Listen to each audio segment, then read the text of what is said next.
أيديهم ولا هم يحزنون صدق الله العظيم. سب مل کر درود شریف پڑھ لیجیے. اللهم صل على سيدنا وشفيعنا وملجانا ومولانا محمد وبارك وسلم.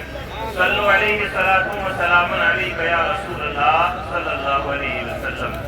جب آپ اس بات کو سن چکے کہ بے ادبی نہیں کرنی ہے تو یہ شعر سنیے. کچھ لے کے اٹھو اہل صفا کے در سے. کچھ لے کے اٹھو اہل صفا کے در سے. یہ در ہے قریب مصطفیٰ کے در سے. کچھ لے کے اٹھو اہل صفا کے در سے. یہ در ہے قریب مصطفیٰ کے در سے. ایمان یقین رسالت توحید. ایمان یقین رسالت توحید سب کچھ ملتا ہے اولیاء کے در سے. کچھ لے کے اٹھو اہل صفا کے در سے. لینے آئے ہو تو لے کے اٹھنا, خالی نہیں جانا. دامن پکڑ لو. دامن پکڑنے کا مطلب یہ دامن نہیں ہوتا ہے. دامن پکڑنے کا مطلب ہوتا ہے بات مان لو. مفہوم عرض کر رہا ہوں. دامن پکڑنے کا مطلب کیا ہے؟ جب ہم کہتے ہیں نبی کا دامن نہیں چھوڑیں گے تو مطلب یہ ہے کہ نبی کی بات کو نہیں چھوڑیں گے, مان لیں گے. غوث پاک کا دامن نہیں چھوڑیں گے مطلب یہ ہے کہ غوث پاک کا دامن پکڑنا, ان کی بات ماننا ہے, ان کی بات کو ماننا نہیں چھوڑیں گے. اور سید صلاح الدین غازی کا دامن, سارے بولو, سید صلاح الدین غازی کا دامن, سید صلاح الدین غازی کا دامن.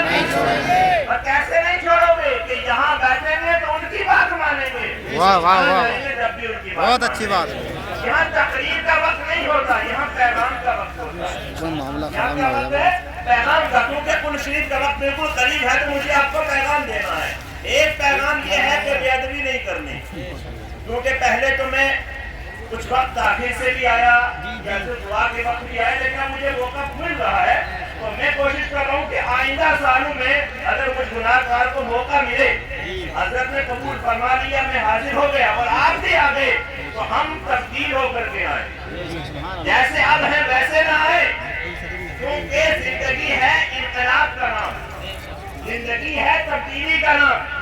جب تک آپ اپنے اندر بدلاؤ نہیں کریں گے, آپ 1000 بار بھی آ جاؤ آپ کا بھلا نہیں ہوگا. میری مائیں بہنیں 1 کروڑ بار بھی آ جائیں, اگر زندگی میں انقلاب نہیں لائیں گی تو یہاں آنا بیکار ہے. انقلاب کا مطلب یہ ہے کہ حضرت نے اپنی ساری زندگی جو پیغام دیا ہے اس کے مطابق اپنی زندگی کو ڈال لو. مرد آئے تو بہادر بن کر کے آئے, اور عورت اس مزار پر آئے تو پردہ ہو کر کے آئے. کیونکہ جنہوں نے پردے کو کرنے کا حکم دیا انہی کے مزار پر بے پردگی کرو گے تو رضامندی کا خیال بھول جاؤ. یہاں پر شیرنی نہیں, یہاں پر ان کی نگاہ کرم کا طلبگار بننا ہے. یہاں پر حضرت کی نگاہ کرم کا طلبگار بننا ہے کہ حضور بس ایک نگاہ کرم ہو جائے تو میرا بیڑا پار ہو جائے. اب اگر آپ سمجھنے والے ہو, سن رہے ہو نا میری بات, یہ بھی آواز آ رہی ہے, سبحان اللہ بول رہے ہیں, اور جو اچھا سننے والے ہیں وہ بھی سبحان اللہ بول رہے ہیں. سبحان اللہ سبحان اللہ. میں آپ کو سمجھانا چاہتا ہوں, حضرت کی بارگاہ میں پتہ کیا کہا کریں آ کر کے, میں بتا رہا ہوں کیا کہنا ہے. آ کر کے آپ نے کہنا ہے یا سید صلاح الدین غازی بہلتے کس جگہ اور جی اپنا بہنانے کہاں جاتے ہیں. کیا کہنے یہ مت کہو کہ کدھر شیرنی ہے وہ لے لو جلدی سے, کدھر بڑھ رہا ہے نمبر اسے چھین لو جلدی سے, یہ مت کہو. بس آ کر کہو اے سید صلاح الدین غازی بہنتے کس جگہ اور جی اپنا بہنانے کہاں جاتے, اور تیری چوکٹ سے اٹھ کر تیرے دیوانے کہاں جاتے. تیری چوکٹ سے اٹھ کر تیرے دیوانے کہاں جاتے, اور خدا آباد رکھے سلسلہ تیری نسبت کا. واہ واہ, خدا آباد رکھے سلسلہ تیری نسبت کا, وگرنہ ہم بھری دنیا میں پہچانے کہاں جاتے. کوئی کہے کہ یہ مذاق پر جانے والا ہے, کوئی کہے یہ شیرنی کھانے والا ہے, کوئی کہے کہ اولیاء اللہ کے مزاروں پر جا کر یہ لوگ ان سے فیض حاصل کرنے کی کوشش کرنے والے ہیں, تو خوشی سے کہو ہم ہیں, خوشی سے کہو ہم ہیں, کیونکہ تمہاری وہ نظر ہی نہیں جس سے تم دیکھ سکو کہ یہاں سے کیا ملتا ہے. یہ وہی جانتے ہیں جو نظر رکھتے ہیں کہ اللہ والوں کے دربار سے کوئی خالی. یا کہو کہ خدا آباد رکھے تیری نسبت کا وگرنہ ہم بھری دنیا میں پہچانے. آپ سن رہے تو سبحان اللہ بول رہے ہیں. سبحان اللہ. سب مل کر ایک بار سبحان اللہ بول رہے ہیں. سبحان اللہ. ایک بار مل کر یا رسول اللہ. یا رسول اللہ. میرا نبی روشن ضمیر شاہ بازار حضور غوث پاک کی بارگاہ میں ایک مرتبہ کہتے ہیں غوث پاک کا دامن نہیں چھوڑیں. دامن کا مطلب کیا ہے؟ دامن کا مطلب ہم کی بات کو مانیں گے. ان کی بات کو. اب اگلی بات سنیے گا. نصیر اچھا ہوا در مل گیا ان کا ہمیں ورنہ. نصیر اگر تمہیں کوئی تکلیف ہوتی ہے، دقت ہوتی ہے، پریشانی ہوتی ہے، معاملات پھنس جاتے ہیں تو کہاں آتے ہو؟ بولو کہاں آتے ہو؟ اگر یہ در نہ ملتا تو کہاں جاتے؟ حالانکہ نسبت حضور کی طرف کی ہے کہ اگر حضور کا در نہ ملتا تو کائنات والے کہاں جاتے؟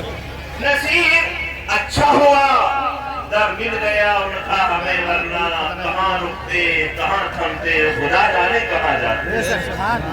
خدا آباد رکھے سلسلہ تیری نسبت کا وگرنہ ہم بھری دنیا میں پہچانے کہاں جاتے. مجھے وقت بتاتے رہیے گا.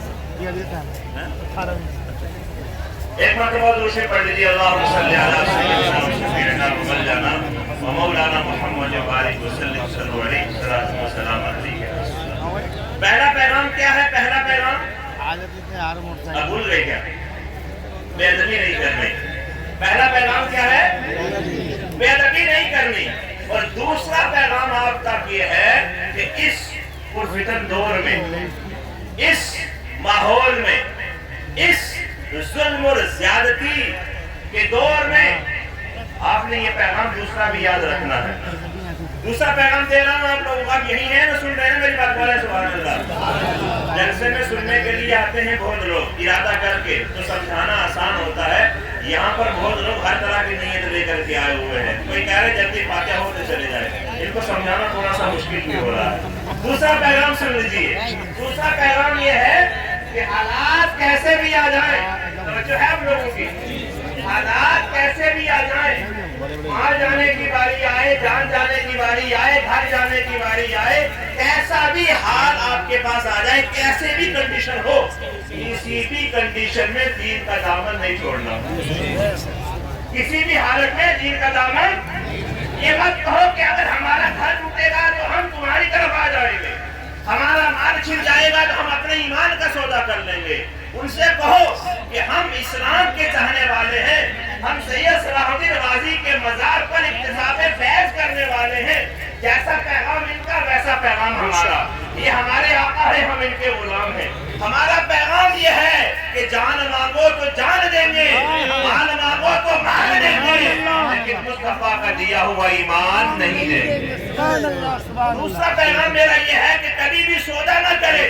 ہمارے حالات یہ ہیں کہ ہم 5، 10، 1000، 2000 اتنے روپے میں بھی اپنے ایمان کو بیچنے کے لیے تیار ہو جاتے ہیں. جھوٹی گواہی دے دیتے ہیں، چوری پر آمادہ ہو جاتے ہیں. ہم لوگ ظلم و زیادتی کے لیے تیار ہو جاتے ہیں. یہ دین اسلام نہیں ہے. دین اسلام یہ ہے، سید صلاح الدین غازی کا پیغام یہ ہے کہ جب تک اس دنیا میں رہو، جب تک رہو، صبح ہو یا شام، دن ہو یا رات، اول ہو یا آخر، بچپنا ہو یا جوانی یا بڑھاپا، کوئی بھی عالم ہو، ہر وقت ہمارے سینے سے قرآن ہونا چاہیے اور ہمارے ہاتھ میں اسلام کا جھنڈا ہونا چاہیے.